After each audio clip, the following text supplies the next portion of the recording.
Well, this is a broad question, and obviously each resident will have their own point of view. What I understand is the whole notion of gentrification, not just residential, although that's prime, it's retail, local retail space changing dramatically, which affects the neighborhood.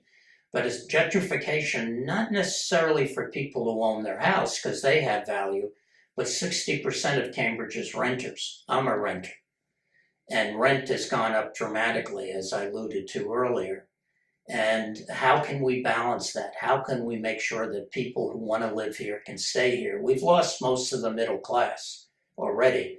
And part of that is because of the zoning favored commercial development for the longest time. And now we have more people working here than living here. And many of them make a good deal of money and they want to live here. So that's another issue that raises the cost of housing. Schools have improved, even though that's the school committee, we're in charge of pre-primary programs and after-school programs.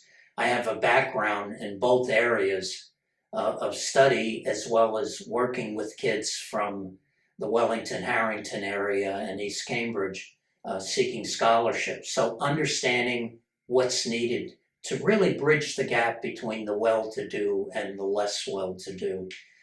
I think representation at the city level is one of the key things that people feel is lacking.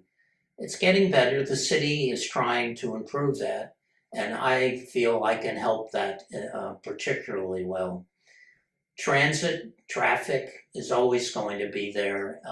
I think the city literally has to add its own shuttle bus system to complement the MBTA. Public space, we're the 10th densest city in the country, which means we have less public space on average than most dense cities. For a little city, that's pretty shocking that we're the 10th densest, but it's true. And now we're building much more new housing. We will be even denser. So how do we compensate with public services and public amenities that are needed? We're on a river. We don't have a boathouse for the high school. It's broad. It's many issues. A lot of people are hungry. As many as 16% of the people in Cambridge go to bed hungry.